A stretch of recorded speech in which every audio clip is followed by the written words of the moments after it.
너에게 임하시면 너희가 권능을 받고 예루살렘과 온 유대와 사마리아와 땅끝까지 이르러 내 증인이 되리라 하시니라. 사도행전 1장 8절 말씀. 아멘. 우리가 한번 암송해 볼까요? 시작. 오직 성령이 너희에게 임하시면 너희가 권능을 받고 예루살렘과 온 유대와 사마리아와 땅끝까지 이르러 내 증인이 되리라 하시니라. 사도행전 1장 8절 말씀. 아멘. 오늘 본문 14절에 보시면 때가 이르매라고 되어 있습니다. 이 때는 어떤 때를 이야기합니까? 예수님이 이 땅 가운데 성육신하시고 하나님이시지만 육신의 몸을 입고 이 땅 가운데 오셔서 결국 예수님께서 하시고자 하는 그 모든 사역의 가장 중요한 핵심이 무엇입니까? 인류의 모든 죄를 지고 십자가에 달려 죽으시고 또 3일 만에 부활하시는 것이죠. 히브리서 9장 28절을 제가 읽어드리겠습니다. 이와 같이 그리스도도 많은 사람의 죄를 담당하시려고 단번에 들이신 바 되셨고 구원에 이르게 하기 위하여 죄와 상관없이 자기를 바라는 자들에게 두 번째 나타나시리라. 예수님이 많은 사람들의 죄를 담당하시기 위해서 십자가에 단번에 하나님께 드리는 바치는 유월절 어린 양 제물로 스스로 아무 죄도 없으시면서 모든 인류의 죄를 맑게 씻기시는 화목제물, 속죄제물이 되셨다라는 거예요. 그래서 14절에 때가 이르매가 지난 주일날 설교에 제가 표를 보여드렸는데 그 예수님의 마지막 일주일에 목요일, 즉 유월절 시작이 목요일 저녁부터 시작돼요. 이 유대인들은 하루의 시작이 해가 지면 시작이에요. 그러니까 목요일 저녁이 돼서 유대인들이 유월절을 지키려고 다 돈을 주고 그 주변에 있는 상인들한테 어린 양을 사다가 그래서 다음날 금요일 저녁 유월절 지나기 전까지 다 어린 양의 목을 따서 그 피를 다 받아가지고 그리고 내장을 배를 갈라서 내장을 다 구별을 하고 각을 뜨고 다 깨끗이 씻고 해서 그 피를 제단에 뿌리고 그 제물을 불로 태우고 그래서 내가 죽어야 되는데 내가 하나님 앞에 철저한 죄인인데 이 양이 나를 대신해서 죽습니다. 그러고 자기가 자기 머리에 손을 얹고 이 어린 양의 몸에 손을 얹고 죄를 전가시키고 이 양의 목을 따는 겁니다. 그래서 하나님께 바침으로 그렇게 속죄함을 받는 거예요. 그런데 이 유월절 때가 되었다는 이 유월절은 지난 1000년, 2000년의 세월 동안 모세 이후로 율법이 제정된 이후로부터 예수님이 유월절에 어린 양 제물이 되시기까지 그 수많은 유월절과 이날의 유월절은 다른 유월절이에요.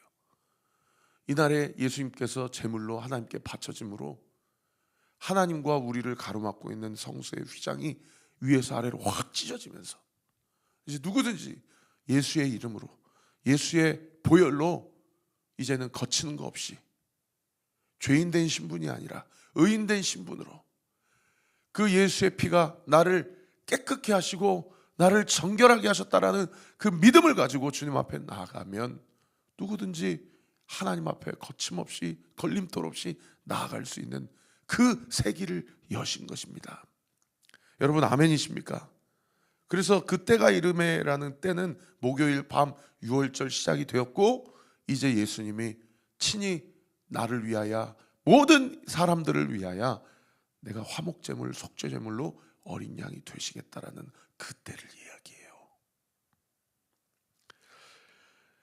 그때 예수님께서 사도들과 함께 앉으사 누가복음이 저자인 누가가 제자들과 함께 앉으사라고 이야기하지 않고 사도들과 함께 앉았다라고 얘기하는 것은 이제 교회가 시작됨을 알리는 표현이죠.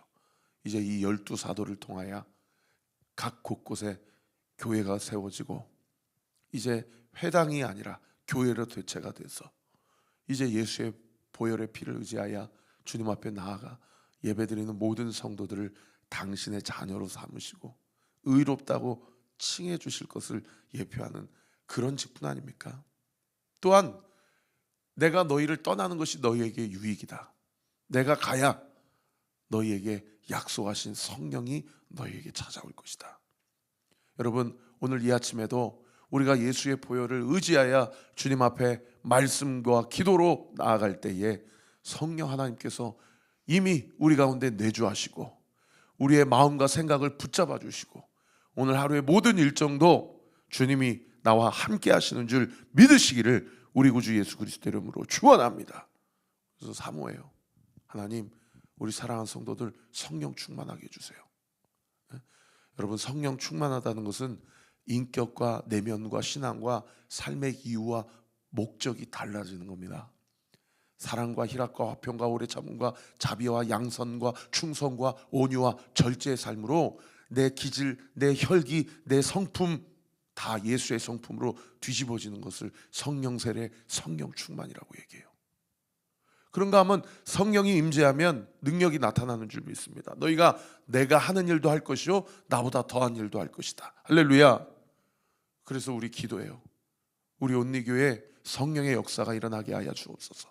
안진뱅이가 일어나게 하여 주옵소서. 아버지 하나님, 병 고침이 일어나게 하여 주옵소서. 그리고 좀 방언 좀 달라고 기도하세요. 통변, 예언의 은사를 주시고 많은 갖가지 은사를 주시되, 여러분, 은사 중에 가장 큰 은사가 뭡니까? 고린도전서 11장 12장에 막 여러 가지 은사를 얘기하지만은 고단 9절 13장에 은사 중에 가장 큰 은사 무슨 은사예요? 사랑의 은사예요. 사랑의 은사.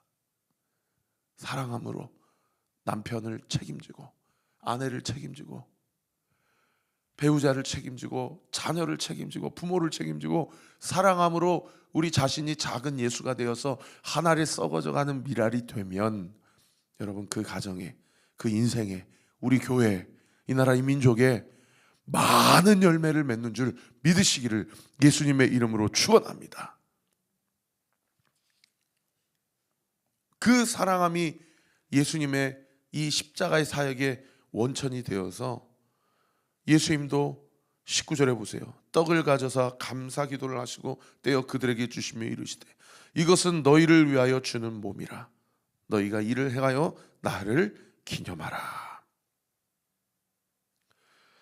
저녁 먹은 후에 잔도 그와 같이 하여 이르시되 이 잔은 내 피로 세운 새 언약이니 곧 너희를 위하여 붓는 것이다. 예수님께서 무교병, 누룩을 넣지 않는 빵을 준비하시고 또 포도주를 준비하셔서 그 무교병을 찢으시면서 이것을 먹으라. 이것은 너희를 위하여 찢겨질 내 몸과 살이다. 이것을 먹음으로 나를 기념하고 내가 너희 안에, 너희가 내 안에 있음을, 우리가 연결되어 있음을, 우리가 하나님 안에서 하나임을, 할렐루야, 기념하고 기억하라는 거예요. 이 포도주를 마시라. 이것은 내가 너희를 위하여 십자가에서 흘릴 내 피, 곧 내 언약의 피다. 너희가 이 피를 먹고 마심으로 너희의 죄가 속죄되었고 너희가 나와 함께 할 수 있게 되었다. 그래서 새 언약이라고 그러죠. 그러니까 옛 언약이 있고 새 언약이 있다는 얘기 아닙니까? 옛 언약은 어떤 언약이에요? 모세가 시내산 호렙산에서 받은 언약이에요. 동물의 피로 잠시 잠깐, 그리고 또 내년에 6월절에 또 드려야 될 그 언약이에요. 그러나 예수님은, 여러분 오늘 보면 16절에 보세요. 내가 너에게 이르노니 이 6월절이 하나님의 나라에 이르기까지 다시는 먹지 아니하리라. 18절에도 보세요. 내가 너에게 이르노니 내가 이제부터 하나님의 나라가 임할 때까지 포도나무에서 난 것을 다시는 마시지 아니하리라. 아까 제가 히브리서 9장 28절 읽어드렸을 때 9장 28절에 뭐라고 써 있습니까? 그리스도도 많은 사람의 죄를 담당하시려고 단번에 들이신 바 되었다. 여러분, 예수님이 두 번 십자가에 죽으실 필요가 없으세요. 한 번 십자가에서 흘리신 피와 그 찢겨진 살은 오늘 히브리서 9장 28절에 뭐라고 기록되어 있어요? 단번에 들이신 바 되었다. 다시는 먹을 필요가 없다.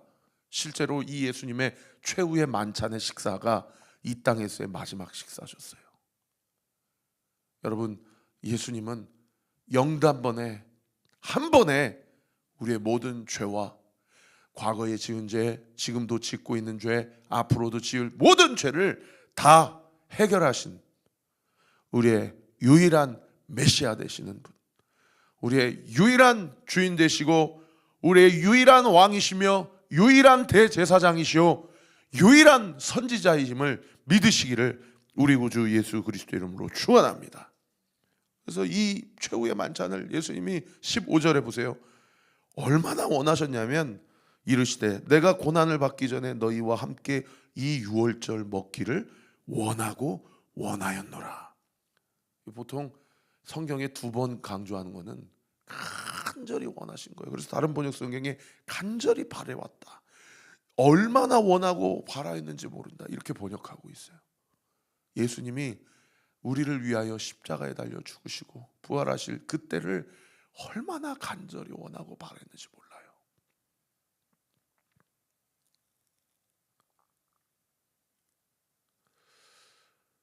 최근에 헌법재판소장 권한대행인 문형배 재판관 그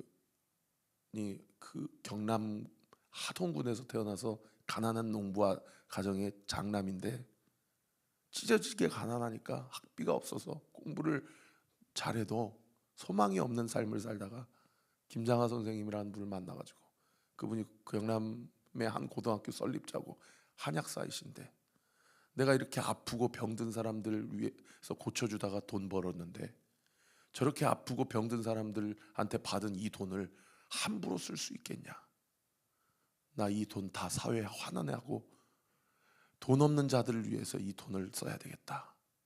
그래가지고 수많은 사람들이 장학금을 받고 수많은 사람들이 배움의 기회를 얻고 그 중에 한 사람이 문영비의 헌법재판관이었더라고요. 그러니까 2019년도에 헌법재판관으로 국회 동의를 얻고 인터뷰를 할 때에 너무 도덕적 윤리적으로 깨끗한 거예요, 재산이. 이런 사람 처음 봤다고. 근데 그분이 그런 얘기를 해요. 저는 김장하 선생을 만나서 여기까지 온 사람입니다. 그분이 안 계셨다면 저는 판사가 될 수 없었습니다. 제가 그분에게 성공하고 은혜를 갚아드리려고 찾아뵈어도 저를 만나주시지도 않고 밥 한 끼 대접하려고 해도 공직자의 밥을 얻어먹을 수 없다. 근데 제가 뭔 말을 들으려고 이분 얘기를 하냐면 김장하 선생이 자기한테 그랬다는 거예요. 내가 너한테 은혜를 준 게 아니고 이 사회가 너에게 은혜를 줬으니 그 은혜를 나한테 갚지 말고 이 사회에 갚아라. 그래서 자기는 평생에 일반인 사람들의 평균 이상의 재물을 축적하지 않기로 결단했고, 그리고 헌법재판관을 은퇴해도 영리 변호사, 대형 로펌에 취직하지 않고 비영리로 힘든 자들, 어려운 자들, 가난한 자들을 위해 변호하는 변호사가 되지 영리 목적으로 하지 않겠다, 그걸 결단했대요. 근데 그분이 이 말씀하신 게 제가 참 기억이 남아요. 내가 없는 인생인데 한 분의 은혜를 받아서 내가 여기까지 왔으니 그분의 이 대한민국 사회에 대한 철학을 가지고 자기는 평생 그것에 헌신하며 살기로 결정했다는 거예요. 저는 그 이야기를 듣는데 예수님이 생각나더라고요. 여러분, 우리는 다 죽을 수밖에 없는 죄인들 아닙니까? 그런데 우리가 왜 의인이 되었습니까? 우리가 왜 살게 되었습니까? 철저히 예수님의 십자가의 공로로 우리가 살게 되었습니다. 믿으시면 아멘. 이것을 정말 믿으면, 이것을 정말 믿는 그리스도인들이라면, 그러면 그 사람은 예수님의 은혜를 갚고자 살 수밖에 없습니다. 예수님이 하신 말씀대로 살 수밖에 없는 거예요. 그래서 행위 구원이 아니라 믿음으로 말미암아 구원받는 것이고, 행위는 나를 위하여 그 모든 물과 피를 쏟으신 십자가 예수 그리스도의 그 은혜와 공로를 갚지 않고서는 살 수 없는 인생이기에 그러하기에 나의 삶 가운데서 나에게 주신 그 십자가의 공로와 은총을 내 삶을 통해서 이제 십자가 예수와 함께 못 박고 나도 죽었습니다라고 고백하기 이전에는 철저하게 자기 탐욕, 욕심, 자기 쾌락, 자기 야망을 위해 사는 인생에서 이제는 예수님의 꿈을 위해 사는 인생, 예수님의 비전을 위해 사는 인생, 예수님과 함께 사는 인생, 내가 사는 것이 아니라 그리스도께서 나를 통하여 사는 인생, 그 삶을 살아갈 수밖에 없는 것이죠. 우리는 이거를 우리 자녀들에게 보여줘야 됩니다. 우리 어머니 아버지가 자기 자신을 위해 살지 않고 예수님을 위해 저렇게 사시는구나. 나도 예수님을 위해 살아야지. 그것이 자녀 교육이요 신앙 교육인 줄 믿습니다. 여러분, 이렇게 예수님께서 십자가에 달려 자기를 기념하라 하는 최후의 만찬을 제정하실 때에 그 상에 12사도 중에 누가 함께 합니까? 가룟 유다가 함께해요. 물론 사도로 쓰임 받지 못했죠. 그러나 사도로 쓰임 받을 수 있는 기회는 있었어요. 근데 자기가 그 기회를 발로 걷어찼죠. 21절 보세요. 그러나 보라, 나를 파는 자의 손이 나와 함께 상위에 있도다. 인자는 이미 작정된 대로 가거니와 그를 파는 사람에게는 화가 있으리로다 하시니 그들이 서로 묻되 우리 중에서 이 일을 행할 자가 누구일까 하더라. 자기들끼리 속삭이는 거예요. 누가 예수님을 판다는 거야? 그리고 내일 본문에 보면 자기들끼리 싸워요. 누가 크냐고죠. 여러분, 예수님께서 베풀어 주신 말로 할 수 없는 그 은혜의 식탁에 함께 하면서도 어떤 국리를 하고 있어요? 예수님을 죽일 국리를 하고 있어요. 예수님을 팔 국리를 하고 있어요. 오늘 197페이지 최유진 성도님의 간증문을 한번 읽어보세요. 이 간증문 읽어보면 뭐라고 고백하냐면 예수님을 팔려고 하는 그 가룟 유다가 바로 접니다.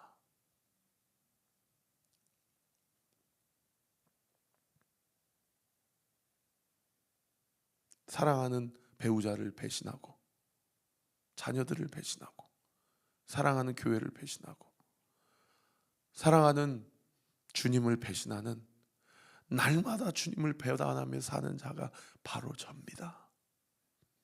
주님, 나를 불쌍히 여겨 주옵소서. 예수님의 우리를 향한 그 십자가의 공로와 은혜가 여러분 이 가룟 유다에게도 그 은혜의 식탁이 허락되어졌다라는 것. 가룟 유다도 베드로처럼 주님을 부인하고 팔았지만 회개하고 돌아오면 사도의 직분을 감당할 수 있는 기회가 있었다는 것. 우리가 오늘 이 말씀을 사순절 기간에 함께 묵상하며 우리 안에 날마다 주님을 배반하고 사는 이 죄성과 이 완악하고 교만한 마음을 주님 불쌍히 여겨 주옵소서. 긍휼히 여겨 주옵소서. 그리고 나를 위해 대신 죽으시고 나를 위해 사망 권세를 이기시고 다시 살아나신 그 예수님을 내 인생의 구주로 삼고 세상과 나는 간 곳 없고 구속한 예수만 보이도다. 이것이 나의 간증이요, 이것이 나의 산성일세. 나 사는 동안 끊임없이 내 구주 예수를 찬송하리로다. 그렇게 함께 살아가는, 그렇게 기도함으로 가정을 책임지고 교회를 책임지는 저와 우리 모든 주의 백성들 되시기를 우리 구주 예수 그리스도의 이름으로 축원합니다. 기도하겠습니다. 아버지 하나님, 감사합니다. 나의 죄를 담당하시려고 단번에 십자가에서 하나님께 화목제물, 속죄제물로 드리신 바 되시고 구원에 이르기 위하여 죄와 상관없이 자기를 바라는 자들에게 두 번째 나타나시겠다고 말씀하신 주님, 그렇게 부활 승천하시고 다시 오시겠다고 말씀하신 주님, 반드시 우리에게 다시 오실 줄 믿습니다. 그 재림 예수, 그 종말 대망을 소망하고 기다리며 이미 우리에게 성령 하나님을 보내주신 그 말씀을 붙잡고 내 힘과 내 노력이 아닌 주님이 인도하시는 대로, 주님이 견인하시는 대로 성령과 동행하여 성령의 9가지 열매를 맺고 우리가 함께 온리교회를 세워갈 때에 나를 향한, 이 교회를 향한, 이 지역과 이 나라와 민족을 향한, 이 시대를 향한 하나님의 뜻이 온전히 이루어지는 우리 사랑하는 온리교회 모든 성도들의 삶 되게 하여 주시옵소서. 아버지 하나님, 우리 교회 성령의 역사가 나타나기를 원합니다. 병든 자들이 고침받게 하여 주옵소서. 예수의 이름으로 명하노니 우리 사랑하는 성도들의 모든 만성적인 질환과 고질병 예수의 이름으로 응답되고 치유받게 될 주여다. 고침받게 될 주여다. 깨끗이 낫게 될 주여다. 모든 하나님의 나라의 사명을 감당하기 위하여 우리 성도들의 모든 직장 생활과 사업이 예수의 이름으로 열릴 주여다. 열릴 주여다. 열릴 주여다. 특별히 태문을 열고 기도하는 성도의 가정이 있습니다. 예수님의 이름으로 명하노니 그 태문이 열릴 주여다. 열릴 주여다. 열릴 주여다. 그리하여 주님 앞에 사명받고 성령의 충만함을 받아 우리의 내면이 온전히 변화함을 며 하나님의 영광을 위해 살아가는 저와 우리 모든 온리교회 성도들 되게 하여 주시옵소서. 믿고 감사드리며 살아계신 예수 그리스도의 이름으로 기도하옵나이다. 아멘. 지금은 우리 구주 예수 그리스도의 은혜와 하나님의 사랑과 성령 하나님의 위로교통 충만하심이 오늘 주신 말씀 붙잡고 주 안에서 주님과 함께 동행하여 하나님의 영광을 위하여 쓰임받기로 결단하는 우리 사랑하는 온리교회 모든 성도들 머리 위에 지금으로부터 영원토록 함께 하시기를 간절히 축원하옵나이다. 아멘.